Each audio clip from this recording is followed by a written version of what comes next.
What's going on, man? Hope everybody's doing all right. This is kind of shit I was talking about buckle up, and so I think we need to talk about a few things here. Um, Probably gonna get flagged for this. I've got copyrighted or like two of my previous videos, so I expect it. I don't know. They might shut me down if I get another copyright, but pretty frustrated, man. Cuban Raider, what's up, man? Hope you're doing good, bro. Shady McCoy pulling his shady bullshit again. And I just want to put, like, as a Raiders fan, like, we expect the hate. It's not anything that's like new to us, right? Like, you expect it. But at the same time, man, some of these motherfuckers have the lowest football IQ in the NFL, and I'm gonna call these like clown ass motherfuckers out, dude. I think it's time for us in Raider Nation to stand the fuck up, and call some of these guys out. A lot of times I won't waste my time with it. It just, I just look at it and I'm like, dude, what a waste of fucking time. And it fires me up, but it mainly fires me up of how like dumb fucking people are that like don't use their brains. It's like you'll see Shady McCoy in here. This fool has like glasses, like cool guy glasses, but maybe he needs actual eyeglasses to see what the fuck is going on when he's watching Fernando Mendoza, because this dude is high on fucking crack, dude. Maybe he needs to lay off the shit or something, dude, because he's tripping. So we'll get in it here. I'll pull up some notes here in case I need to go over the QB traits and whatever. And it's funny because I did a video last night, guys. I talked about this, about how some guys talk about the 40 times and stuff. Listen what these guys say about the quarterback 40 times, dude. And it's funny because, like, I called it out, you know what I mean? And then they do a video after I literally called out, like, what some NFL fans look for. They put athletic ability way the fuck up here, way too high, instead of all the other traits that you should be looking for in a franchise quarterback. So, I wasn't going to go on, like, you know what I mean? Like, I got other shit to do, but I got to make some time for this shit. So bear with me as we get through this. Uh, Smoking crack saying Mendoza's not it. Facts, bro. Raider Paul, dude. Shout out to you, bro. Hope you're doing good. Thrash, what up, man? Hope you're doing good, man. Did you switch your audio? I don't know. Does it sound bad? Give me a mic check or let me know what's going on. It might be my speakers might be giving some like reverbage. I did put in, I can show you here. I don't know if you go see it. I put in some like soundboard shit here. Like, hopefully that helps because it was like echoey in like years past or whatever. Let me know if that's what you're talking about. Hopefully it sounds better. It used to be real echoey in the spot here. So just give me an update and then we'll get this party started.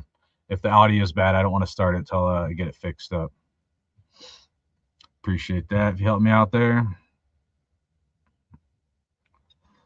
Anybody else? Put in the chat. Does it sound okay, or is it you guys getting any echo or anything like that?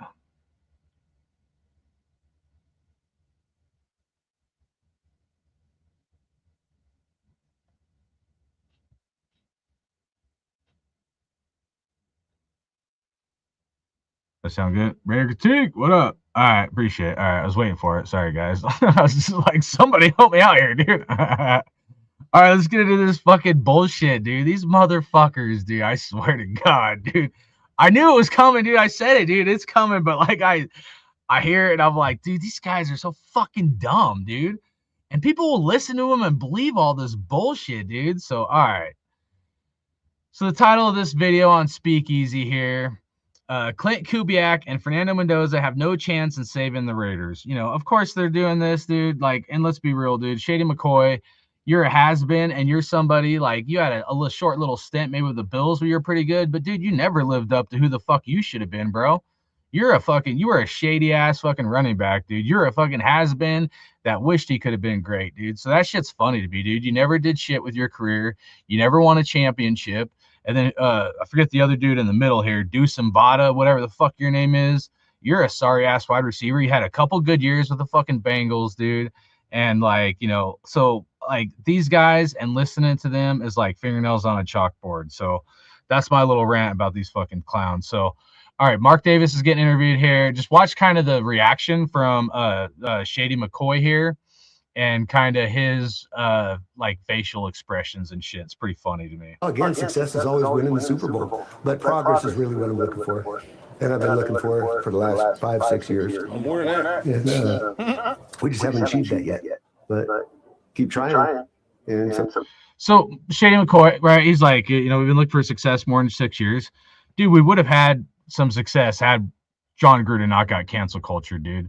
And I didn't want to get into that shit because I'll probably go off on a tangent and whatever. But there was a stint where we had a chance to, return. And the 2016 season with Derek Carr was pretty good as well. And the year that John Gruden did get canceled, we made the playoffs. So, I'm not saying we were great. I'm not saying he's exactly wrong, but he's also not exactly right. So let's get that straight as well, dude. Because what do they say? Broken clocks break twice a day. I don't know why Mark Davis said that. Shady and I have discussed this matter already. Success. What's it look like for the Raiders? Raiders are going to have a new head coach. He's just coming off the Super Bowl. Going to have a new quarterback. He's coming off a national championship. You're bringing in winners. At the two most important heartbeats of the organization, they're winners. Fernando Mendoza, he turned around a college program. He's a winner. Clint Kubiak, he turned around an NFL program. He's a winner. So your leaders of your organization aren't just winners. They're winners at the highest level of their level. All right, I gotta pause it right there. Look at the body language from like fucking Shady McCoy, dude. I mean, this fucking clown, like he's already got like a biased like opinion. You know what I mean? He's like, man, do I gotta listen to this motherfucker again? He's like, adjust his glasses, like trying to see, do I look cool, dude? It's just funny to me, his body language. So point that out. And then obviously, I forget the first dude's name. I don't even fucking care about most of these clowns. But, he's talking about how, Fernando Mendoza, or the coach from Indiana, and then, the Seahawks, how they turn stuff around. He's trying to set it up, So, like, at first you think about it, you're like, man, he's going to say something good about the Raiders, right? They know how to get it done, and they know how to turn around programs. Indiana's as losing an organization as the Raiders are, more so. Indiana's the second losingest program in the history of college football, and they just won a national championship. Seattle Seahawks were the dregs of the NFC for a long, mediocre NFC for a while, and they just won a Super Bowl. So what does success look like? Or more importantly, do you believe Kubiak and Mendoza can turn? Hold up there. I mean, the Seahawks have been to 2 Super Bowls, and they should have really won the second Super Bowl had Pete Carroll not run the ball. So, like this right here, he's like, Seahawks would bottom NFC. I mean, I don't know. I mean, maybe before they went to those 2 Super Bowls, but I mean, the Seahawks, they're acting like the Seahawks have been at the bottom barrel. I don't exactly agree with that. I think all these guys are fucking idiots. Turn the Raiders around. He said success is just progress. Well, he was getting that with AP, and he let him go. When you're cooking up a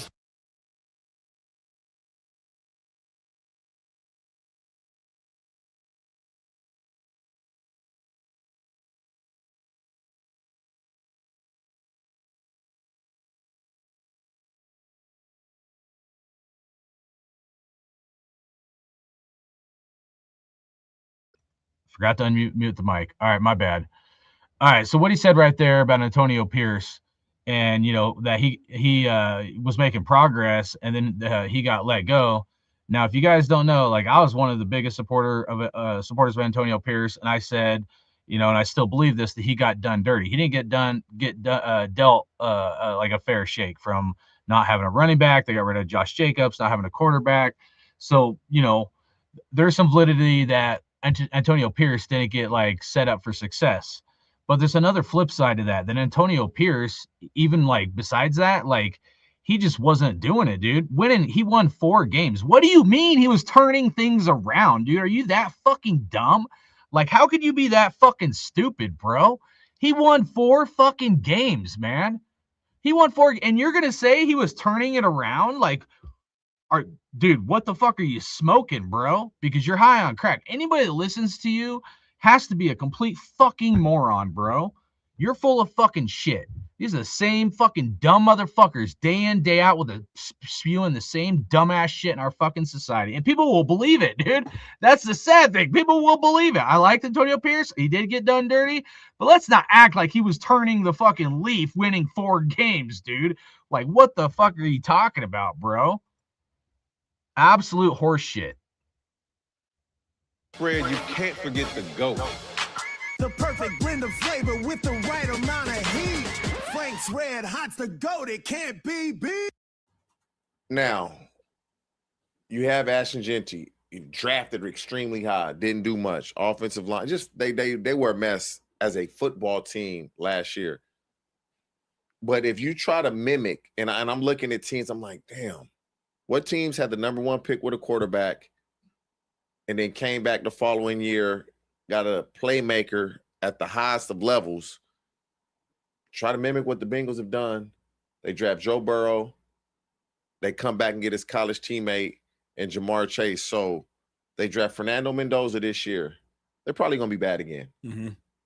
Next year receiving class, at least on paper, has a chance to be one of the. I got some important information for y'all. There's no better place to win cash while watching sports than Prize Picks. Football season is here. It's you $50 in lineups. Prize Picks. It's good to be right. The best receiving classes ever. I done worked with a lot of them dudes. Obviously, the best one, Jeremiah Smith. Oh my God, he's good. Hey, but them boys at Clemson, bro, like nobody really know them kids can play like that because they quarterback ain't. But bruh, Wesco and TJ Moore, bruh, like Nice. yeah, big, fast, quick, can jump, run routes. Like, I was shocked. So next year's receiving class is going to be a great receiving class. So if you can get Mendoza, you got Ashton Genty, you get a receiver next year, and I have no doubt in my mind, Kubiak's a great offensive designer of plays. The run and the pass is going to marry like he was talking about in the play action. But that offensive line, now, you can really build this team. Max Crosby seems like he don't want to be there. That's fine. You don't fit in what we're trying to do. Because when we read, all right, up to this point, I don't exactly disagree. Like, it's not saying anything that's like eye shocking. Like, I'm okay. Like, it's fair. Like, as of yet, but it changes here in a second. To really win, you may be out your prime. Trading for a couple first-round picks, now you're rolling. I don't see it. I don't see the Raiders doing. They in the division with Patrick Mahomes and Andy Reid. They gonna come back. If Mendoza is the first pick, what's that mean? Because the Raiders got not if he's the first pick, meaning if he's good enough to be that. Let me ask you a question. They got a chance. Let me ask you a question. Right? I watched him play. Now, I'm a naked eye because I don't, college. Everybody's going to college. Like some of the weakest dudes I know is good. Yeah. Okay. You honestly, I'm not sold on Mendoza. I'm not either. The number 1 pick. I'm not sold. I'm not sold. I don't say that about a lot of guys. I'm not. When I look at him, I see like a athletic, but probably not as a better passer, like a Kirk Cousins, something like that. I just felt like he just. All right, these clowns, dude. Like, Fernando Mendoza went 16-0, and listen to their take. They're going to talk about like these other like quarterbacks that were drafted. This is what I was talking about last night about how many drafts can you go back where like the first overall pick was looked at as, not a good choice.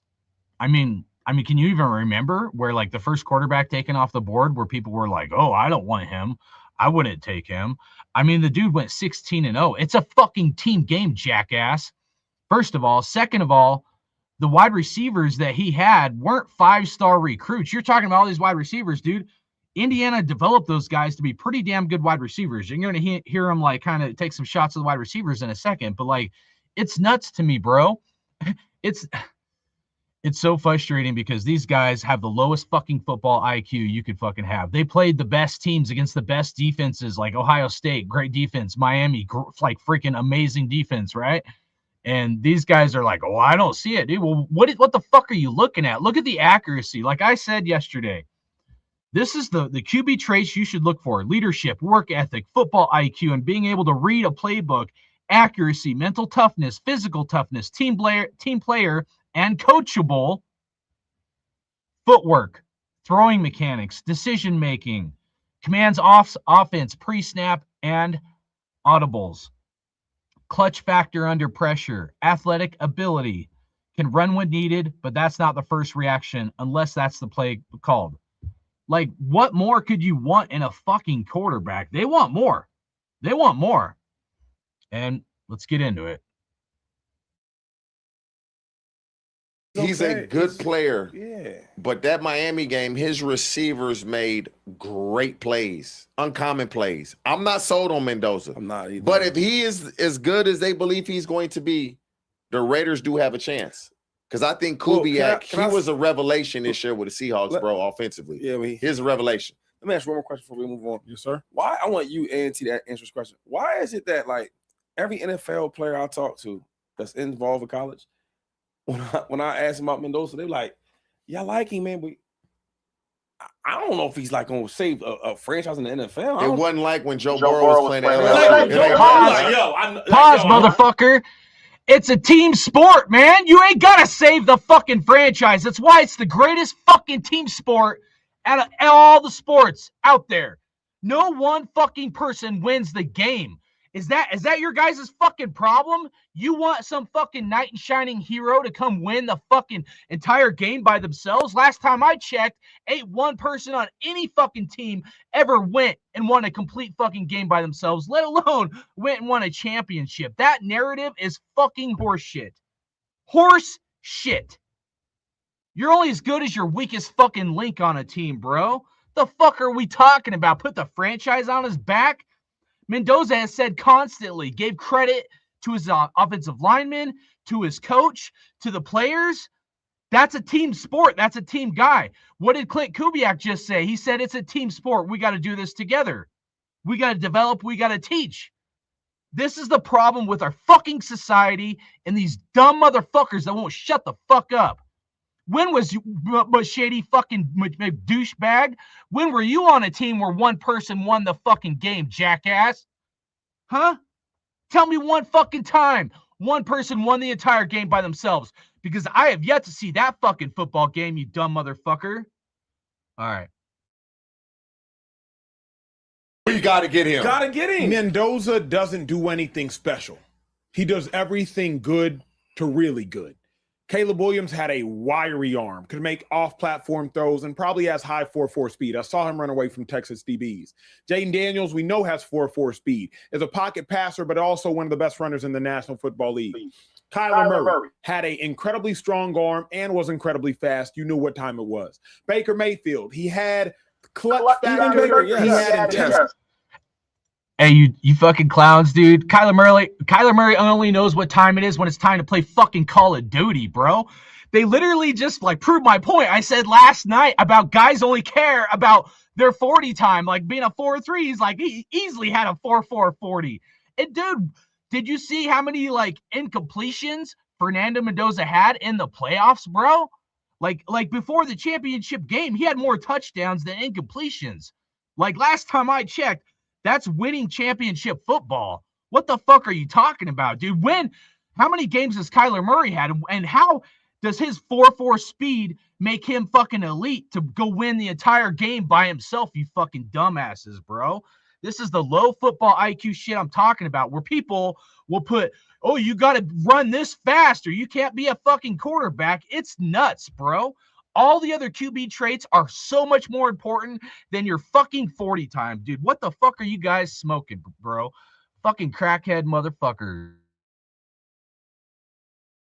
He had moxie. Plus, you asked Josh Allen. Josh Allen came on a previous show with Shady and I. Baker Mayfield might have the strongest arm in the National Football League. I'm just going through number 1 overall picks. Cam Newton, the number 1 overall pick. He's bigger than me. And even Cam Ward, though. Right? Cam Ward. Cam Ward showed us, like, talent. Yeah, I'm not sold on Mendoza. I mean, I don't know, man. I was never a big Cam Newton fan, dude. He had some moments and some glimpses, but he also fucked up a lot of times. His athleticism didn't fucking win him a championship. That's for damn sure. You know what I mean? But the crazy thing about it is, like a Mendoza's the type of quarterback who will come and stabilize your franchise for 10 to 12 years. And if he does that, why you say that? Now that division may be the toughest division of football if he can do that. Now the Broncos is good now. I say that for this reason, though, because I think Mendoza's floor is higher than all of their floors. One, because he's coming in extremely polished, extremely poised, and extremely grown and mature. Like Mendoza's all football all the time. Look at Shady, dude. He needs punched in the fucking face, Jackson man. getting 5 concussion tests in a Punch season. that So you don't motherfucker gotta in worry the about like face. just dumb stuff. Then you don't have to worry about like maturation issues. So off rip, I'm like, okay, I don't have to worry about anything off the field that sometimes you might have to worry about. Most quarterbacks you don't have to worry about that. But go ahead. You don't. But then secondarily, I'm like, he's just a protector of the football, which most young when you're at quarterbacks. Indiana, the way they ran the ball so effectively, it's going to just be, and they couldn't do that against Miami. And you saw what happened against Miami. But correct. But against Miami, Mendoza did what? Back shoulder after back shoulder. Those were great catches. They were, but that's ball placement too. Okay. Another thing I have issues with in football fandom, dude. Like accuracy, timing, and decision making is so important in the NFL, dude. You guys look at the Tom Brady's and Peyton Manning's and why they were so great. It was timing, dude. They threw it. They knew exactly where their wide receiver was going to be when they were going to be there, dude. That is more important than somebody running a 4.4 fucking 40 time, guys. If I know you're supposed to break the route at 6 fucking yards and you break the route at 8 yards and you fuck up, what are the chances that we are going to have on-time passes to catch the fucking ball to move the ball downfield? Not very fucking likely. You have to have a certain amount of reps with your wide receivers so you have the timing down.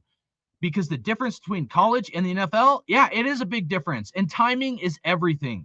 So many of these quarterbacks, the timing is not there, dude. They rely on the athletic ability instead of like repetition. So you throw the ball when you're supposed to, so the timing is down and fucking accurate.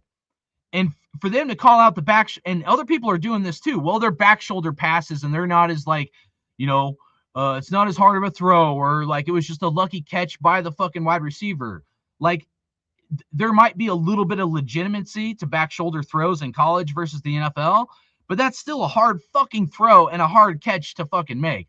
Like, have these guys ever tried to catch the ball on a back shoulder fucking pass? You're running downfield, you got to stop, turn around. That's one of the most awkward positions for any wide receiver to fucking catch the ball, dude. And that's it's a timing thing. It blew like some of the backyard catches or back throw passes. It blew my mind when some of the wide receivers caught those from Fernando Mendoza. Like, it was pretty nuts. But I'm telling you, you only get that down by repetition and having a great rapport with your wide receivers. And it's a timing thing of how that's successful. And here's the thing, guys. There's a lot of things you can do if you have the right fucking coaches, man. You can have a coach that tells your wide receivers, hey, fake the back shoulder catch and then go deep. So you can run your wide receiver out. You can fake like they're coming back to the ball for a back shoulder pass, get the cornerback to bite on it, and then fucking burn them, dude. And those are audibles you can do at the fucking line of scrimmage, bro, depending on how your cornerbacks are lined up or what defense they're running. So, was there maybe a lucky like catch or two with some of these wide receivers are like pretty amazing? Yeah, there was. But so is going from like Odell Beckham Jr. through the years ago, Justin Jefferson, Jamar Chase. Some of the best wide receivers catch some of the most insane fucking passes. Even Devontae Adams, even though fucking that clown, his eyes were being covered up that Rams game a couple of years ago when Devontae was on our team and he still caught the ball. So like if a wide receiver catches like an amazing ball, are you going to dock the fucking quarterback because the quarterback threw a good ball and it was like an amazing like fucking catch? Because that's the next point these guys are going to make. Well, they're like, well, it was a lot more of a greater catch from the wide receiver than it was from the quarterback throwing the ball. Somebody still had to throw the ball, bro. Like, seriously, man. Like, what the fuck is going on here, man? Those are what you gonna do? Throw it over the top and those were great catches. But a back shoulder has to like we cannot like I'm not giving the shoulder has to live on the back shoulder. If you throw the back shoulder on the front shoulder, DB's like there's a 1 yard radius of where that back shoulder must live. I cannot get a quarterback credit for a great catch by a receiver. I cannot. Because nowadays they will. Catches. Nowadays they will. But those are really good. But this is how we do the quarterback. So that's how we do them. Yeah. Those are really good. No, that's a great catch. At least the guy on the left or whatever, dude, he's like, hey, it was a really good catch. Yeah, or throw. I mean, he's trying to give him some credit, dude. But like, and now the other fucking douchebag Gonzada is like, well, no, it's all the wide receiver. Bullshit, bro. The fuck are you talking about? Didn't he play with Carson Palmer, dude, on the Bengals, man?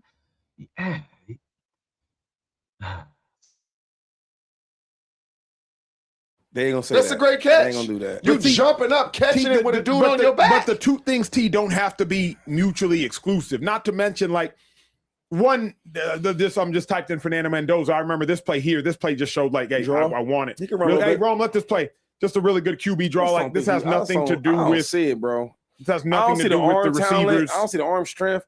Like, that's just That's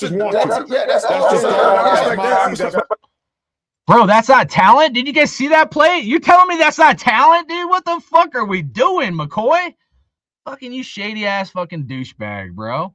Like he made some amazing passes and shit, and you give him no fucking respect. I ain't gotta say,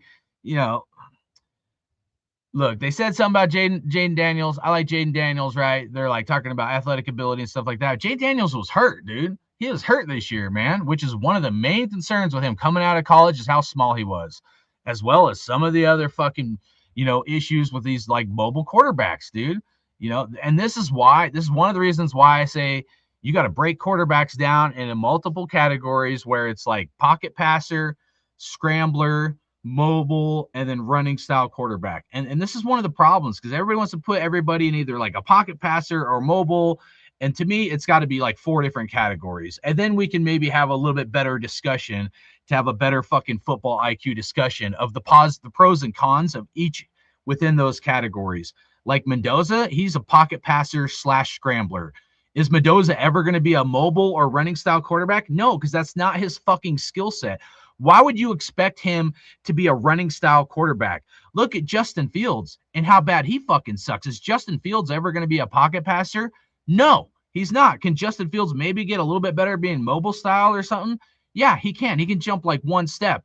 But like these guys would rather have a guy like Justin Fields running a 4.440 or an Anthony Richardson running a 4.440 than they would with like a Fernando Mendoza who has extremely accurate, one of the best accuracies like throughout college, like, won 16 games, played against some of the best defenses, great leadership, like high football IQ. He can, change plays at the line of scrimmage. He'll know and memorize the playbook and what he's supposed to do, dude. Most of these other guys, they can't do half of that shit, bro. I don't know if all these guys are smoking too much weed or what the fuck, but there's a lot of guys out there that don't know the fucking playbook, dude. They don't know when to throw the ball or who they're supposed to throw the ball to, and they don't have the timing down. Why? And you know what? As much as I don't like Tom Brady, he's talked about the same bullshit for years now about the playbooks being dumbed down and guys not fucking doing what they're supposed to be doing, essentially. And I'll leave it at that. We'll finish this fucking bitch out. But I'm saying, like, even as a quarterback, like I just don't see the arm. I don't see it. And is he gonna be a scrambler? No. That's what I'm saying. So if you're not a scrambler, you gotta be a passer. And when I watched play this year, he wasn't showing me what happens. Pause. What's a scrambler? What's a scrambler, dude? What are you talking about here? Are you mixing scrambler quarterback and mobile quarterback? A scrambler quarterback is like a Peyton Manning, believe it or not. Even though he was a pocket passer, he could scramble and step up in the pocket. Look at Peyton Manning, how he shifted his feet. Not a very athletic guy, but he could shift in the pocket and scramble his way and sometimes roll outside here and there. That's a scrambler style quarterback. Aaron Rodgers is a scrambler / mobile style quarterback. Maybe not as much in his older age, but like Aaron Rodgers is a scrambler / mobile style quarterback. Where Peyton Manning and, I put maybe Tom Brady in there a little bit, was the pocket passer / scrambler, meaning they're mainly a pocket passer, but they could scramble and step up in the pocket and be shifty enough to be able to throw the ball when needed. So like Shady McCoy, in my opinion, he's mislabeling the quarterback like position, because I think you're thinking mobile and you're confusing mobile quarterback with scrambler style quarterback.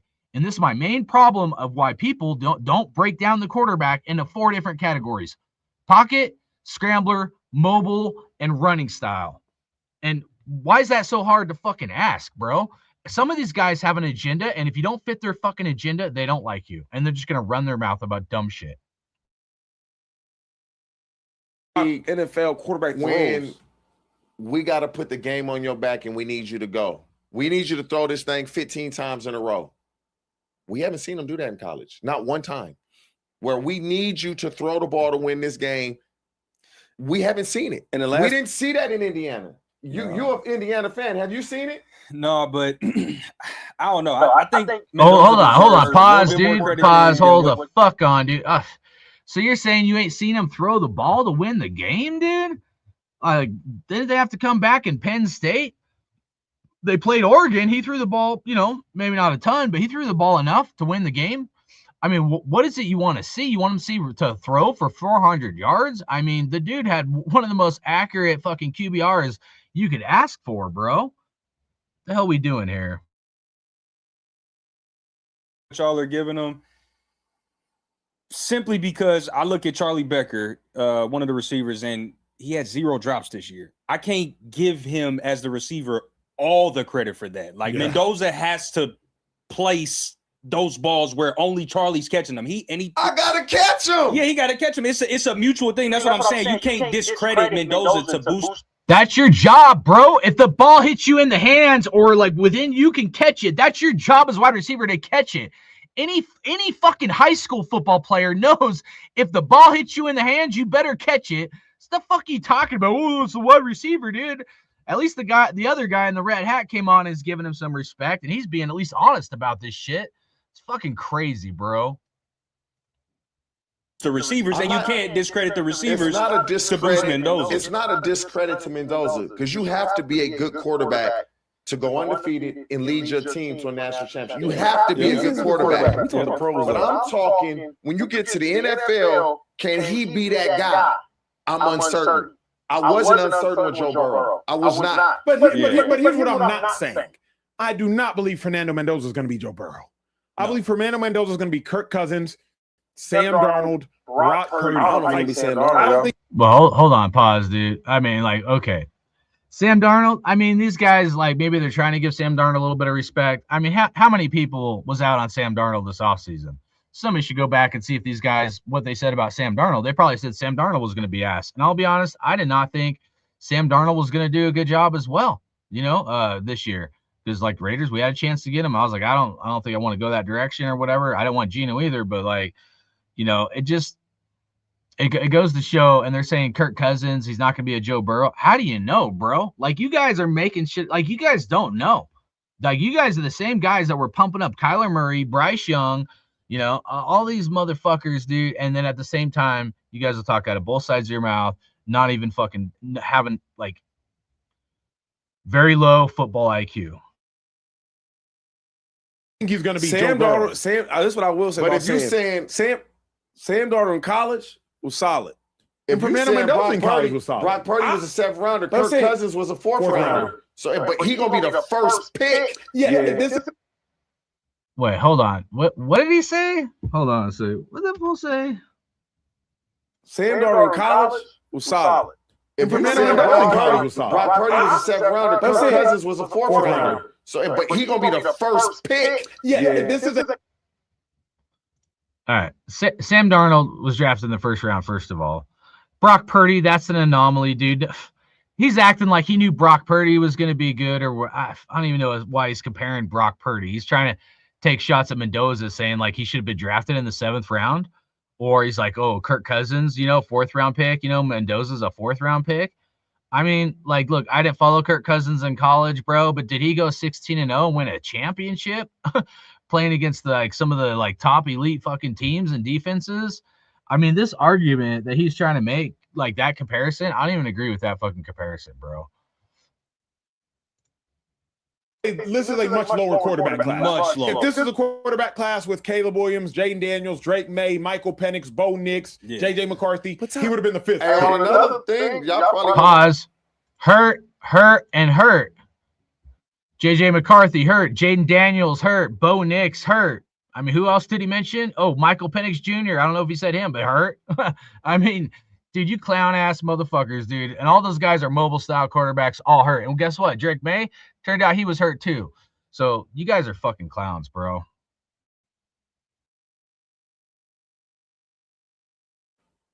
I think I like Ty Simpson more. I hate Ty Simpson's game. I think I like him more.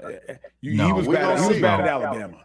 We gonna see. And think about it, and then he had some receivers that took major declines, of which I would suggest, I don't know if you have those same declines and all the dropsies and all that other stuff that Ryan Williams started to have. Nah, Ty Simpson was. He just don't show me like elite NFL quarterback, like in college. No, he does. Sam, I don't know. Sam makes some play like, oh, okay, all right. I could justify why Sam went so early in college. Yeah. But again, remember, I can't. But this is a draft class thing because Sam wasn't even the first quarterback taken in his draft class because I think he's the same draft class as Baker Mayfield. Correct. Yeah. So, like, let's not get it twisted. Fernando Mendoza is going number 1 because it's a terrible quarterback class. Yeah. Drew Aller fractured his leg. Arch Manning isn't coming out. Cade Klubnik completely regressed. The best player. All right. So I like Drew Aller. Drew Aller wasn't and is not as good as Fernando Mendoza. Who was the other guys he said? Archie Manning going back or whatever. I mean, did anybody think Archie Manning was really going to come out after 1 year in college? I mean, I sure the hell didn't. You know what I'm saying? So I don't know, dude. I don't know what the fuck he's trying to talk about, trying to compare like those guys in here or whatever.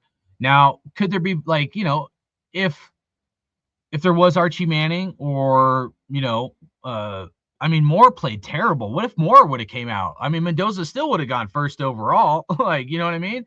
Ty Simpson, dude, Ty Simpson should have gone back to college, dude. He's got some potential, but Ty Simpson is not. He's like if we're going to say that about Fernando Mendoza, then Ty Simpson should be a 2nd or 3rd round quarterback, dude. You know what I'm saying? Like, so like, I don't agree with this analysis of Fernando Mendoza at all. Like, if I were to compare him in the last, say, 3 drafts, he should easily be top 5 out of all those guys. Better than Michael Penix Jr. I would say better than Bo Nix. You know, people might compare him with Bo Nix. I say better than Bo Nix. Maybe I'll put Caleb Williams above him. Jaden Daniels, I don't know. Just for these fucking clowns, I'll say Jaden Daniels is better. So there's 2. So Caleb Williams, Jaden Daniels, Drake May, sure, why not? We'll put Drake May ahead of him. CJ Stroud played terrible in the playoffs, so I'm not going to be able to put CJ Stroud up there. Fuck, I don't know. I don't know who else I would put like above that. You know what I mean? I really don't. I mean, Cam Ward, fuck no. I mean, he didn't do good at all. So like, if you're trying to compare Fernando Mendoza to some of these other guys, I think he's 4th or 5th. I think I would take Fernando Mendoza based on my QB traits of how I evaluate quarterbacks. I would take him 4th or 5th out of all those guys. And these guys are trying to say he'd be like ranked 10th out of all the other, like, you know, guys coming out, which is bullshit, dude. It really is. And I'm being fair. You know, there's probably an instance where I might even want him ahead of Drake May kind of thing, you know, or ahead of Jaden Daniels, because Jaden Daniels just is going to get his shit cleaned and just not a big enough dude. Quarterback, Garrett Nussmeier took 10 steps back. Like, that's really why he's going number 1. Jeremiah Love, the best player in this draft. Running back? Jeremiah Love. We'll talk about him at another time because I don't know if I'm about to hype. Before we move on, can I just say this? This is the reason why we have so many bad quarterbacks in the league, because you forcing him because you need a quarterback, you forcing him to go out there and take the number 1 pick overall and hope he's supposed to change. When so to the world, he might look like this top tier quarterback. For real, he's not. My thing is, won't you take the All right, pause. Like, all right, I don't agree with this at all. It's not ever up to any one player. And the problem is, like, with the people that are like, oh, trade the pick away, get more draft picks and build the team. When has that ever worked, guys? Like, if you have a chance to get a franchise quarterback and somebody that checks off a lot of the QB traits that you look for in a quarterback, I mean, like, if you go and you do the, like, oh, let's get everything else in place and then we'll get the quarterback, how are you going to have the draft? Like, how are you going to be picking high enough in the draft or the draft capital to go and get a top-notch quarterback out of the draft? Think of the Raiders, dude, and how many times we've been pushed out of top spots where we could have got like an elite quarterback or something, and we've been pushed down the boards because we didn't pick high enough. It happens all the time, dude. If you have a franchise quarterback and you have a coach that fit the scheme, this important scheme that meshes well, it's not a one person, like, this is not a one person game, dude. This is not golf, bro. Like, you know what I mean? This ain't motocross, bro. This is a team sport. So, McCoy is going to talk about coming up here in a second is, trade the pick and build the team and then get the quarterback. That shit will not work. You will not get your franchise quarterback unless you're going to give up like 3-4 rounds or 3-4 years of fucking draft picks. You know what I mean? It's that thinking and Raider Nation, some people Raider Nation, well, let's build the line and let's do all this stuff, dude. And the chances that those guys could be busts is highly likely, Now, if we have a Fernando Mendoza and that style like quarterback, and then you're gonna go get like a coach that his style, like his scheme doesn't fit Fernando Mendoza, then it's something completely different. Because then, yeah, you're gonna have issues with, it meshing well because it's not the right scheme. That's why I said last night, I was like, if you had a John Gruden and Lamar Jackson, that does not work out. Not just because the personalities won't work out, but like the scheme would not mesh. It'd be like this. You would not be successful, and you can't expect it to be successful, So he's not giving enough credit to how important it is to have the right coach with the right quarterback. And so many people do this, and it drives me fucking bonkers. That's why I like Clint Kubiak. Why? Because I know with his scheme and with Mendoza and Mendoza's skill sets, it's a perfect match. It's gonna work. I know it's gonna fucking work. And if not, cut off my fucking head. Please. Crucify me to fucking the world's end, dude, because I feel very confident that with those two combined, as long as we get the O-line figured out, and like I trust that they're going to get wide receiver and other stuff, but like those are the two main pieces you have to figure out, dude. It's got to be the quarterback and the coach, and we can fix the O-line. We can still do things to get this team where it needs to be, but it starts with the coach and the franchise quarterback.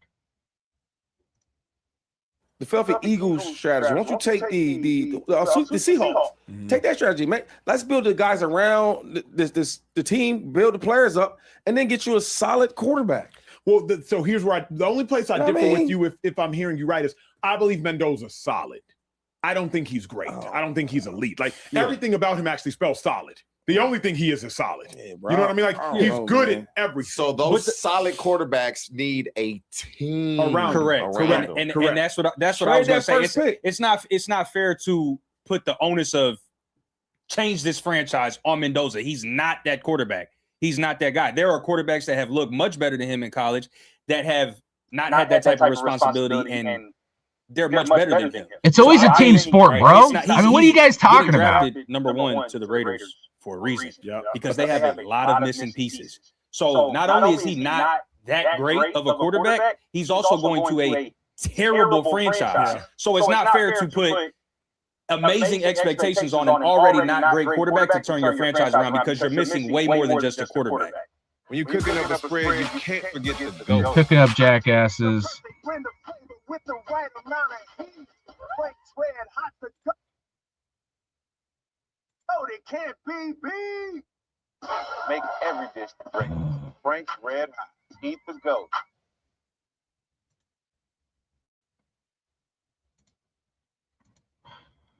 Oh man, so frustrating.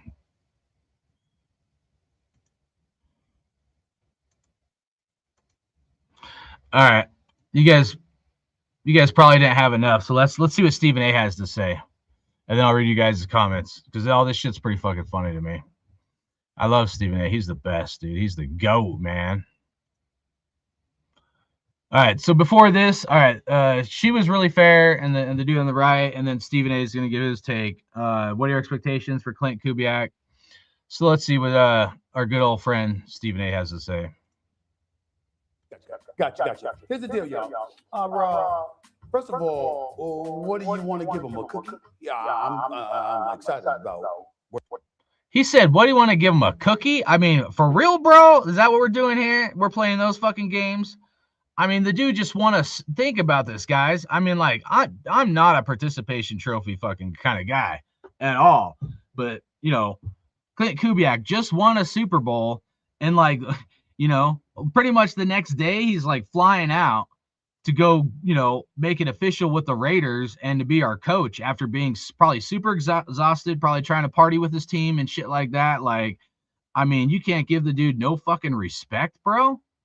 I mean, he wins a Super Bowl, and the next fucking day, He flies out to Vegas to say he wants to be a Raider and to do a press conference, bro. I mean, how many people you know that would do that, man? I mean, you know what I mean? Or day after the next, whatever. I don't fucking care.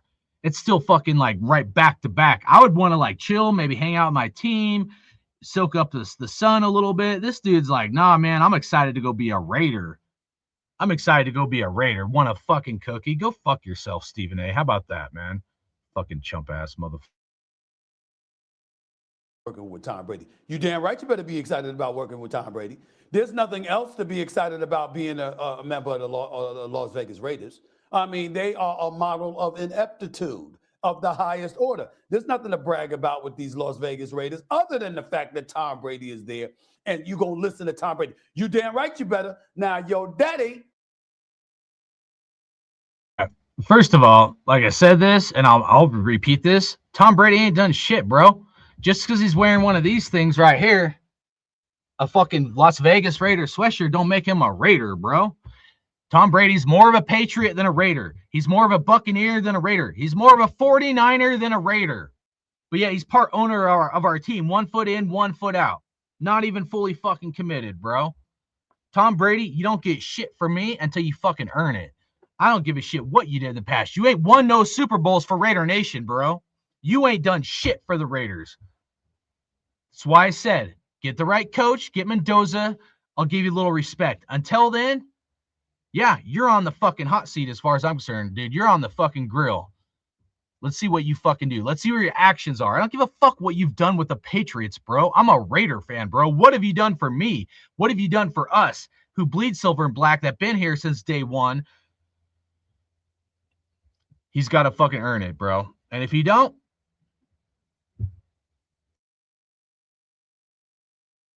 won a Super Bowl title as a head coach with the Denver Broncos. You come from good genes. You clearly know football, all right? And you got the number 1 overall pick. You're going to get yourself a quarterback because Mendoza is that dude, okay? We get all of that too. So it's going to be really interesting to see what happens and whether you're going to keep Max Crosby or not. That remains to be seen. Here's my thing about Clint Kubiak. And Kimberly, I'm very surprised that you didn't bring this up. The brother turns 39 years of age this week, February 17th. He turns 39. This is his 6th different team in 6 years. Well, offensive coordinator, Vikings, 2021. Quarterbacks coach, passing game coordinator, 2022. 49ers passing game coordinator, 2023. Saints offensive coordinator 2024, Seahawks offensive coordinator 2025. I mean, damn. I mean, that's a lot of moving parts. If it was anybody else, correct me if I'm wrong, Shay, Kimberly, Doggy. If it was anybody else, they'd be asking the question, damn, you look at the movie, how long you planning on being here? No. I mean, damn, that's a lot of mobility. You know with why? 6 different jobs in 6 years? You know why? Because you're talking to somebody. all right. So his argument is that Clint Kubiak has been to 6 different places in 6 years. First of all, the Saints coach got fired, their head coach. That's not on fucking Clint Kubiak, bro. Like, you blaming Clint for the head coach? And the Seahawks, wanted him and hired him. So, yeah, he went to Seattle, and he just won a Super Bowl, bro. He wins a Super Bowl, and you're telling me that, like, the biggest thing that you can find to fucking bash Clint Kubiak is that he's moved 6 different times, bro? I mean, we signed him to what is it, like a 5-year contract or something? I mean, he should be here for a little bit. I just and the rest of what he has to say doesn't even fucking matter. But it's just like, and that one, I don't know, it's kind of whatever to me. But like, it just goes to show, dude. It's gonna happen. We know it's coming, right? When I say buckle up, like, I mean it, dude. I really fucking do. The low football IQ shit, dude. Just take a deep breath, dude, and fucking do this shit right here.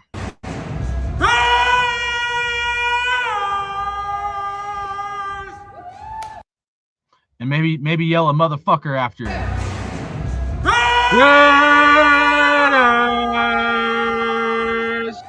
Motherfucker.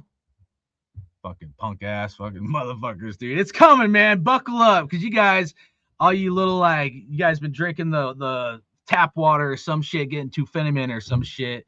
You guys, you better buckle up because you're gonna need your nuts to survive this offseason. The hate's coming, and get ready for it. All right, I'll go through the comments, and then we'll fucking wrap it up here. And again, dude, I'm usually pessimistic in the offseason. If we get Mendoza, I'm gonna be pretty fucking optimistic, dude. Shout out to Critique. Mike Flores got a letter from the NFL saying there are no tamping. Fuck him, jam. Oh man, yeah, they both trash. Facts. Yep, did that. Echoes me play the clip. All right. Hopefully it was okay when I muted it. All right. They said Mendoza has no arm and then he ain't accurate. I know, dude, it's nuts, bro. I should have pulled up his stats. I still probably could, but with AB smoking crack, yeah. Oh, Jace Furpo, what up? Raiders. Shout out to you, bro. This fool played for us and sucked. Yeah, the douchebag Gonzaga. Yeah, he came over here and didn't do shit, bro. Another free agent. Actually, I'll save that for another show. But no, you ain't lying. Don't you hate that shit? I do, bro. It fucking pisses me off really bad. Listen to this dumbass facts, bro. Is it that they aren't sold because Mendoza is going to the Raiders? It's either that or because he's not a mobile style quarterback. That's all. I can only narrow it down to two different scenarios. It's either because it's the Raiders or because he's not a mobile style quarterback running a 4.440. I mean, he said it straight up. Those guys ran a 4.440. I'm like, dude, what are we doing here? That's more important than like all the other QB traits: accuracy, reading a playbook, decision making. I mean, audibles. NFL fandom has flipped, and some people are out of their flipping mind. Fucking low football IQ, bro. That's the nicest way I can put it. He threw perfect back passes. I know, bro. Like, absolutely insane. Like, you can't throw better fucking back shoulder passes. I went back, looked, Mendoza rookie year. He went toe-to-toe and outplayed Caleb. Panty Nails Williams. Nice. Hey, that's a good point, dude. I didn't think of doing that. I'm glad you did that, and I'm glad you put that in there. Outplayed Caleb Panty Nails Williams. Nice. They think Tom Brady won't won it by himself? Yeah, dude. It's fucking crazy, dude. Tom Brady won 7 Super Bowls by himself, dude, right? That dude, fucking idiot. Those are perfect passes. Facts, man. All you can do at this point is like kind of laugh because you're like, dude, there's no way these guys could be this big of jackasses, man. Mendoza's most efficient quarterback in a very long time. He does need 250. You mean I'm assuming 250 yards plus or something? Yards to outplay. And that's like, look, 250, that's not like great, but it's also like we're not asking like a lot of a guy to get 250. I think that's fair. You know what I mean? 200 is a little low. Like you're getting like 197, 200 passes in a game. Yeah, you're going to have to be like 250 plus. I agree on that 100%. Yeah. Jerry Rice wasn't the fastest, but now he's one of the greatest though. I know. Route running, hands and timing with his quarterback, dude. Joe Montana. You remember Joe Montana? What was Joe Montana's 40 time, guys? What was Tom Brady's 40 time? Nuts, dude. Were those guys running 4.40s? And of all the quarterbacks he mentioned, how many of the 4.4 quarterbacks have won a Super Bowl? 0, bro. 0, you dumb motherfuckers. So that whole win a game all by myself, ain't done none of those guys jack shit, man. Chad Johnson had a wide catch radius. Yep, facts. What about Dart? I mean, I like Dart. I wouldn't put him above Mendoza. I mean, like, there's some good things about Dart, but there's a lot of negative things too, especially him being a little too careless with wanting to take on hits and shit. You know what I mean? So those injuries, concussions, and stuff are a big risk. Everyone hating on us hardcore. Facts, bro. Facts, man. We got to toughen up. He had 53 TDs in 1 year. No, that's right, man. Like, damn, dude, 4,500 yards, bro. Like, what more? Appreciate that, Paul. Thanks for putting that in there. Look at that, dude. 53 touchdowns, 4,500 yards, and then 73 completion accuracy. You know what we need to see? Here's what, like, I just don't have the time to always do the research and put it together. I wish I had somebody that, like, you know, had time and that could, like, put together, like, a slide or a picture or something. We need, like, someone that can do Google Slides that can compare, because this is where, like, to me, like, fair football analysis has to be. If, like, let's compare Mendoza and his accuracy, his yards, his touchdowns, and then interception as well. Let's compare him to other quarterbacks that have been drafted. So let's compare him to Joe Burrow. Let's compare him to fucking Jaden Daniels. Let's compare him to Drake May. Let's do a fair comparison, and let's see how Fernando Mendoza's stats stacked up to them. And then take it a step further, what teams did those guys play against, and how far did they take their teams either to the playoffs, if they even made the playoffs? How far into the playoffs did they go? What was the level of competition some of those guys played against, right? And let's compare apples to apples with Fernando Mendoza against these other quarterbacks that everybody's saying like Fernando Mendoza isn't this guy, isn't that guy. Let's see what the numbers say, right? What if the numbers say Fernando Mendoza actually is better, right? Or what if the numbers were to say the opposite and like I'm end up being an idiot? They're like, whoa, like he wasn't as nearly as accurate as these other guys. He didn't have nearly as many yards. He had too many interceptions. Like, to me, this is fair football analysis. Compare apples to apples, and let's see who the winner is, dude. And if I have been wrong, then I'll fucking eat crow. I will, dude, straight up. But I'm not wrong. I just don't have the time to fucking research it and to put it like in a spreadsheet to like I want to. Like I visualize in my head. I know how I want it to look. Have all the quarterbacks, have all the stats. You compare them, and then you look at a full analysis of these quarterbacks, and then it's like you tell me which one you would take coming out of college, But people don't do that, and right now I ain't got the time to do it, especially not today. But appreciate that for bringing it up. And 63 completion percentage, insane, bro. Anything above like 68 completion percentage is pretty fucking good, let alone like 70+% completion percentage. What was Joe Burrow's completion percentage? Was it that high? That's fucking really high to have 73 completion percentage and to win a championship, man. James Furpo said, but every other teams is okay to draft QB first overall, first rounds, or any rounds, and throw them in because the teams suck, but it's not okay for the Raiders too. It's a fucking joke, bro, right? Like, that's what I'm saying. Like, you said exactly what I'm saying, man. It's either like a anti-Raider thing or like, dude, like any other team, any other quarterback, they'll pump up and they'll be all excited for. Come the Raiders, they're like, oh, yeah, this pick sucks, dude. I wouldn't do that. And they suck and fucking crazy, bro. Yeah, fuck Stephen Smith, man. He don't like the Raiders or Stephen A. Smith, and I don't like Stephen A. either. So it's a mutual fucking fuck you too, Stephen A. Haven't they been saying for years that the Raiders need to draft a QB in the first round or any round? And now we are here and they mad? Facts. They've been saying they need a franchise quarterback, and now we have a chance to get him, and now they're flipping their tune.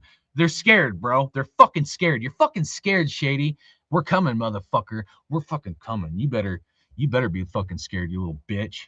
Fucking soft ass fucking running back. Couldn't do shit in the fucking NFL. Didn't win a ring. I mean, did you ever win an MVP? How many times you break 1,000 yards, Shady McCoy? You're a fucking has-been wannabe motherfucker. You fucking washed up fucking motherfucker, dude. Woo! Appreciate that. You know what we need? That's what we need right there.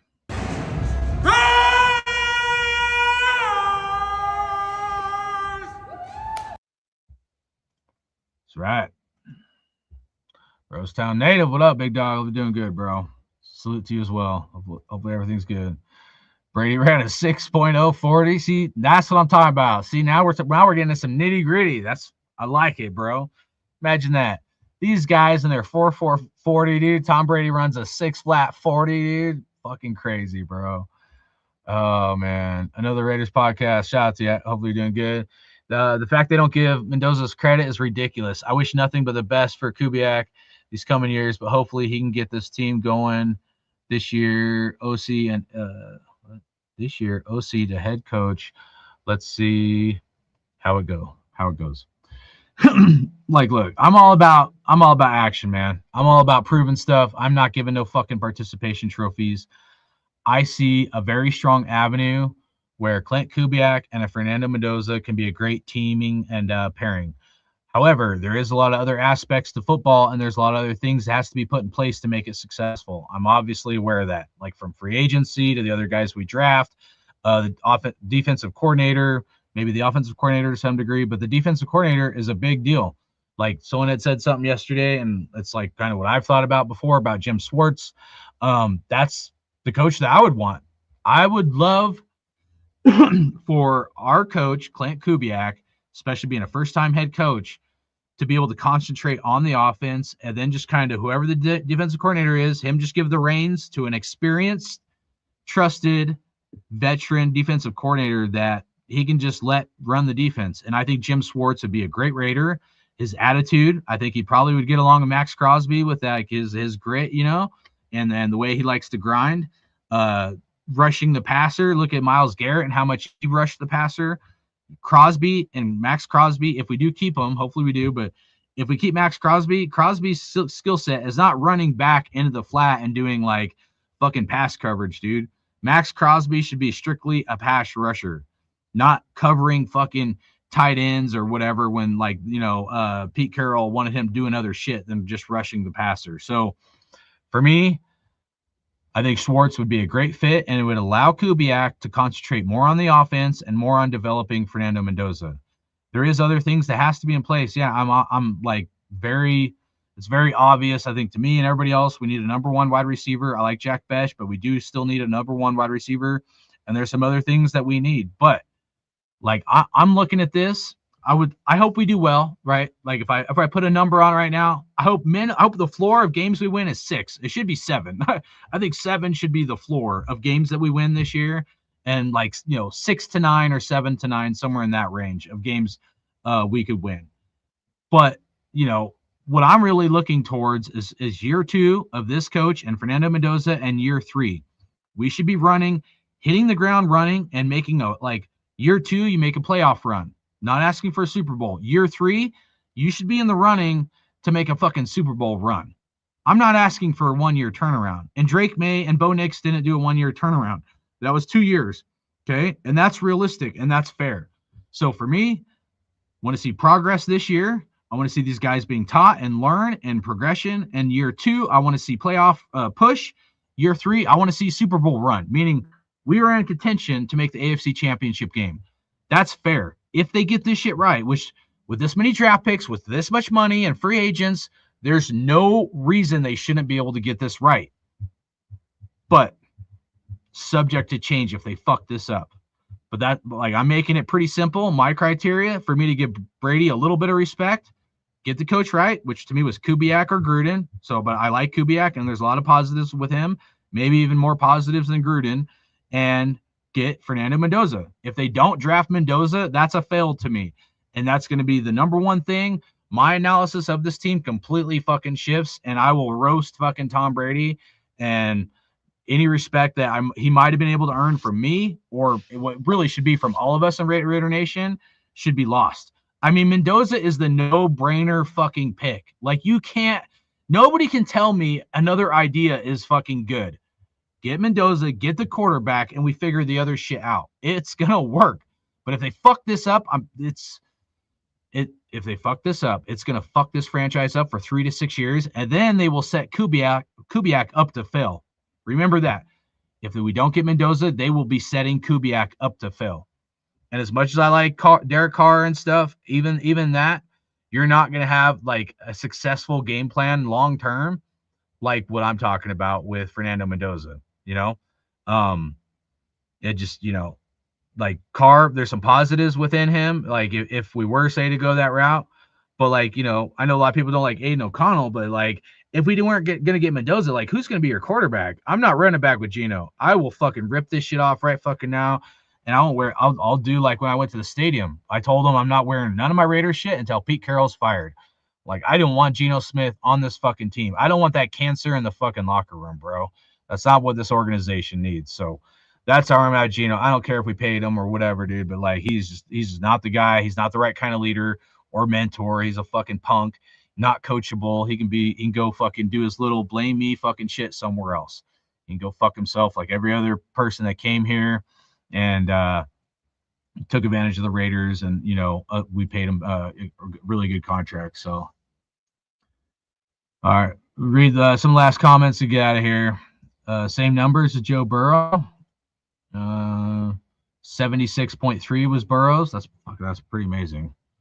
Appreciate you looking that up for me. So Joe Burrow's completion percentage, according to Rosetown, because I didn't look it up myself, but I'm trusting you, was 76.3, and Fernando Mendoza was 73%. Obviously not as good as Joe Burrow's, but 73% is still pretty good. You know, I'd be curious what Drake Mays was, what Jane Daniels was in college. So I sometimes finding the college stats after they go to the NFL is kind of tough too, but close enough. 100. Yeah, appreciate that.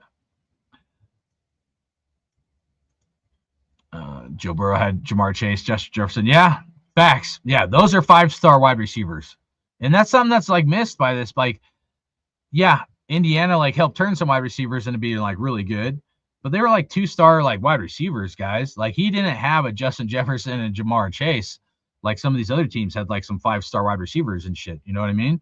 So it's funny that like people always like will twist something to fit their fucking agenda, man, and that's what pisses me off, dude. They're like, whoa, the wide receiver caught a great catch. They're like 2-star wide receivers, bro. It's not like he's throwing to Jamar Chase and Justin Jefferson, dude. Like crazy, man. This dude didn't even make high school team talking about Shady. Haha. Yeah. James was saying for years draft a QB, want to keep broken down car all damn day. I did play in high school, by the way. Burrow had 2 number 1 wide receivers. Didn't go undefeated. 15-0.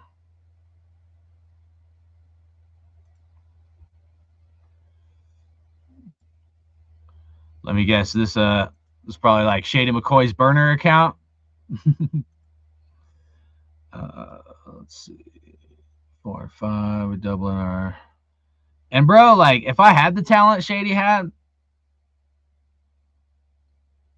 I probably would have won a fucking championship, man. If I was as talented as him. But talent only gets you so far, dude. I help coach football, bro. And I'll be coaching high school football this year. Fingers crossed. All these cats, dude, this young generation and you motherfuckers, dude, you think talent gets you somewhere, dude. Talent is only half the battle. I've seen some of the most talented motherfuckers, including my son's team this year that I helped out a little bit with. There's this kid that I actually coached when him and my son were super small, flag football, super tiny, and he was like one of the rock stars on the team. But I was fair to everybody. I don't favor anybody. Like back then, at least, I would be like, everybody gets the ball, everybody gets the chance, everybody gets the opportunity, and he was good. You know, I knew he was going to be like a star athlete one day. Now he's older, ain't seen him in a while, and like he came out and was going to play tackle football. First year doing tackle football, and I wasn't the head coach, so like I'm not making a lot of the decisions. I'm like there to fucking help these kids out and shit. And this kid has like a lot of talent, and they stick him as slot wide receiver, and a lot of times they weren't like running with a tight end, so the slot wide receiver kind of took the tight end role. But he was upset because he was normally like a quarterback and like a like a Jaden Daniels type, Lamar Jackson type. That was a favorite player, Lamar Jackson. And he does have talent, and he's the kind of kid that you could win with as a quarterback if you do the right kind of offense and an RPO offense. But the other part of it is like, I'm not the fucking like head coach, bro. I'm not in charge if you're going to be the starting quarterback or not. You got to take that up with the fucking coach. And I'm not going to overstep my bounds, you know what I mean? And so because he wasn't going to be the starting quarterback, nor did he have the balls to tell the coach he wants to be quarterback, which is funny to me, right? He quit the team. And I told my son Logan, I said, after a couple days of practice, and he kept whining about it, about being slot wide receiver, I said, he's going to quit. Watch. I can tell the quitters, dude. All you motherfuckers, dude, are so fucking fake, dude. I see you guys a mile away. I see you guys walking with your fucking attitude. I'm too cool for fucking school. You don't want to jog on the fucking field. You don't want to hurry the fuck up. You don't want to do what the fucking coach says, dude. I had kids on my son's fucking team that couldn't tie his fucking shoes, bro. Couldn't tie his fucking shoes, man. Literally. Kid on the field, brand new shoes, fucking cleats, and he wouldn't tie his fucking shoes. I had to get on his ass. I whisper in his ear. I was like, hey, motherfucker. Because he had an attitude, and he had an attitude with me. I said, how about you tie your fucking shoes before I get some scissors, and I'm going to cut your fucking shoelaces off so you don't have no fucking shoelaces. And that's too hardcore for you little pussy-ass motherfuckers. You guys want me to be like, hey, man, would you mind, please tie your shoes? I mean, an 8th grader, you're a teenager, you're going to be a grown-ass fucking man, and you can't tie your fucking shoes? You're a fucking bitch. And that's the shit that pisses me off with these fucking kids, dude. Because this indoctrination of your self-fucking entitlement in our society is what's wrong with this fucking world. All you motherfuckers that think you're self-entitled to fucking, ooh, yeah, you want me to tie your shoes for you, bitch? You want me to tie your shoes for you? Fuck no, dude. What the fuck you smoking, bro? We got another kid on my son's team. Dude, I got so many fucking stories I could tell you guys. I tried to leave it because I'm going to be somewhat professional. We got another kid. He shows up to football practice in Crocs, bro. Like Crocs, like the slip-on fucking sandals, not tennis shoes, not cleats. This motherfucker shows up in Crocs and jeans. He got shorts, not like some fucking sweats. The coach made him just run all fucking practice long. I loved it, dude. And guess what that motherfucker did? Another one. I'm too cool for school. I don't want to jog on the field. He quit too. And I told my son, I said, watch, the first week you're going to see, like, because I can see all these fucking quitters a mile away. I say, you're going to see at least 10 of these fucking kids quit. Kids that could be talented. Kids that have talent, but they have an attitude problem. They're not coachable and they will quit. I said, mark my words, they will quit. And like 10 of them fucking did. They're quitters because you're little bitches, because your daddy's a little fucking bitch too. That's the reality of it. You were born or you don't have a fucking daddy and he want to do his job to instill discipline in you and how to have integrity to one day be a good man. Instead, you're going to be fucking, you're too cool for school kind of bullshit. That shit don't work. That's not a team fucking player, bro.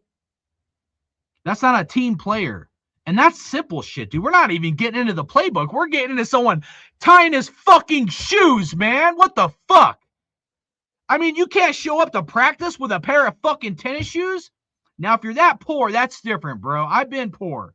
I had food stamps at times. My family was so poor. So if you're that poor, I get it. But fuck me, man. If it's an attitude problem where you're saying, fuck you, I'm going to do whatever I want, how can you have a motherfucker like that on your fucking team, bro? So here's the thing, dude. I don't need to be a rock star douchebag fucking McCoy, bro. I know how to coach. I know what it means to fucking play football and how everybody has to be on the same page in the right direction to win, no matter what level it is. I don't give a fuck. Too many of these guys are more worried about these kids' feelings instead of creating strong men, strong kids that will be strong men one day, and that strength will lead them to be great at whatever they want to do in life. That's the fucking problem. Too many of you fucking cats want a back rub, dude. You want me to give you a back rub to tie your fucking shoes, bro? And I'll tell you, I'm not that fucking guy. I will never be that motherfucker. You guys are smoking crack. Other guys, they'll float you up. They'll tell you how good you look. Oh, those are the coolest fucking shoes, man. Those are the coolest pants. You look so cool. I don't give a fuck how you look, man.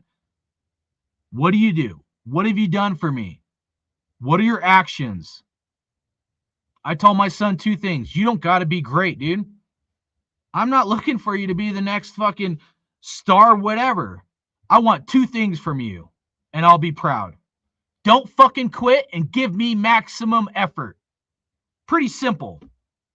There's other things you want too, but the two deal breakers.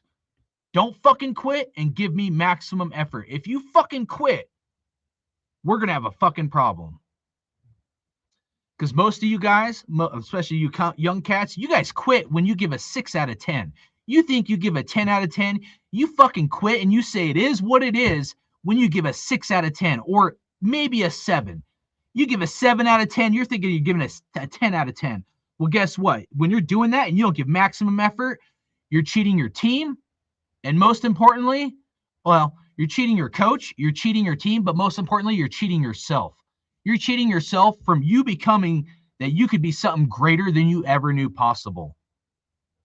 Because some of you cats have what I call untapped potential. You have untapped potential because you've never pushed yourself to the point to ever truly reach a 10 out of 10. You think your 10 out of 10 is really a 10. It's really closer to a 6 or 7. Because that's the sorry-ass society we live in. You guys give fucking commitment to mediocrity and you think you give a fucking 10. And that's what pisses me off about our day and age of our society today. It's fucking pathetic, dude. And it was the Army that taught me that. I gave more than I was working 2-3 jobs before I even joined the fucking Army, bro. I joined in my 20s, not when I was 18. I already been a manager and shit before I joined the Army, but it was the Army that taught me, even if I was given a 10 out of 10, I could give an 11 out of 10. I could give a 12 out of 10. And then when you reach that level, give an 11 out of 10 or 12 out of 10, guess what? Then you raise the bar up here and you have a new bar set and a new goal to achieve. The race is never won. That's the other problem with motherfuckers, dude. Like, you'll see it in practice, dude. It's funny to me because they'll be doing warm-ups. It's a 10, 15-yard running drill, and some of them won't even warm up or like run or jog or like sprint, dude. I mean, God forbid we got to work out in fucking football practice, bro. Like, you have a 15-yard sprint, and you guys give up at like 12 fucking yards, man. 12 yards, you guys will start giving up instead of running all the way through. The finish line is at 15. You know how many people in life do that same fucking scenario? They quit before they ever reach the fucking finish line. And to me, in life, or no matter whatever I do, the race is never won. When you reach it, guess what? Now you got to set a new goal, and you reach that goal. And you're only as good as your last trick. Remember that. You're only as good as your last trick, meaning you're only as good as the last good thing you fucking did. You got a touchdown. Hey, hoorah. You get a cookie. Now go do it again. What are you going to do next time? You going to drop the fucking touchdown pass, Devontae Adams? You know? Devontae Adams dropping touchdown passes when his last little stint with us? I mean, it doesn't matter what the fuck you did yesterday or fucking 2 years ago or Pete Carroll 15 years ago. I don't give a fuck. What have you done for me lately, and what are you going to do next to raise the level? And that's why I like John Gruden, because he has that similar mentality as me. Now, there's lots of ways to slice an onion or slice an apple, whatever saying you guys want to say, skin a cat. So, because society's soft, maybe we need a Clint Kubiak. I'm realistic of that I'm too hardcore for you soft-ass motherfuckers, dude. You guys don't got what it's take. You ain't got balls, man. They fell off in fucking, Bad Bunny's fucking purse or something, man. I don't know. It's fucking crazy to me, though. I mean, it's crazy to me we do football practice, and a motherfucker can't tie his fucking shoes, and I end up being the bad guy, dude. You know what I mean? Like, I end up being the bad guy because I got to get on your ass to tie your shoes. I mean, what the fuck are we doing here? So, yeah, you guys better believe I'm making it my mission to coach fucking football and to hopefully coach high school football with better coaches than my son's team. They're okay coaches. Some are a little too soft, but the coach that I'm trying to get under is a retired special forces fucking dude. And I know he's going to have the same mindset as me. I guarantee it. He might not talk as much as me, but those special forces guys are built different. I'll fucking die for one of those motherfuckers. I know what they're made of. They're made of fucking high quality integrity all throughout their soul, because that's what it takes to go special forces, let alone to fucking do that shit for 20 years and fucking retire, man. Like, I want that dude to coach my son. I don't need to be the guy. I don't need to be the head coach. I just want to be around greatness, and I guarantee you he will elevate my son. And I'm not forcing my son to play, but I'm going to coach. And I told him, dude, I told that coach after last season, I said, I want to be on your coaching staff. I will help you get this shit straight. But there's a lot of guys out there. They don't want the hardcore coaching, man. I got to tone it back. I do. I got to tone it back a lot more than I wish I fucking had to. And, it's tough, man. It's tough because everybody's gotten fucking weak, dude, And I try to be positive, and it's not like I'm not exactly. It's just like, bro, it's like,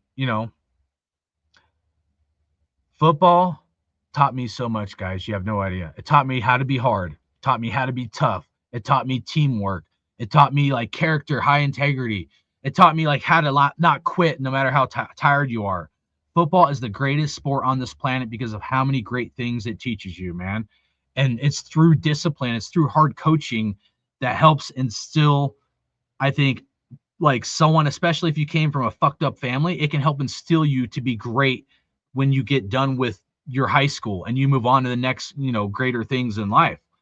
And now we've gotten so soft where we've lost a lot of the great attributes that football provides. But you know what? It's okay, because it's motivated me enough. Like guys like that fucking dude that commented, it's motivated me enough. I'm going to make a fucking difference. I don't care if it's one kid at a fucking time. If I make a difference in one kid's fucking soul, I will do everything I can to help them to hopefully be successful one day and to set them up for success. Not saying it's going to be easy. I will give hard coaching, but I'll also give high praise and high compliments. If they do good, I'm going to tell them they fucking do good. But they don't, and they're going to get squared away real fucking quick. And you know what? People don't like that. And, you know, maybe I'll get shit canned after a month or a couple weeks. That's very possible, you know? But I'm going to do everything I can to make a fucking difference. Because you know what? That's all I fucking care about. I'm going to fucking help these kids out and help them learn how to be men instead of this fucking Finneman bullshit we've been fucking dealing with for fucking years now. All right, leave your last bit of comments, then we'll roll on out. So appreciate all you guys, man. Mahomes didn't do shit his rookie year. Facts, man. He sat, man. People want Carr over Mendoza. I didn't say that. I know you're not saying I did, but gotta go. Later, Raiders. Raiders fly just win, baby Raiders. I appreciate you, bro. Love you, man. Showed up in Crocs, dude. It was the craziest shit, bro. Like it blew my fucking mind, bro. I'm like, what are we doing here? I'm like, there's no like, is this like you always feel like what was that MTV TV show Pranked or whatever? You're like, is this like a fucking prank or something? Like my coach used to slap players back of the head messing up on a play. Nowadays, get arrested, bunch of pussies. Yeah, no, you can't do that shit. I mean, I might like kind of tap someone or like this. I don't hit them hard or whatever. But you're right. You have to be careful. You're not supposed to like, I guess, touch people like that. It's fucking weird, bro. So fucking weird, man. Remember when your parents had food stamps and people was ashamed of paying with fake money? I do.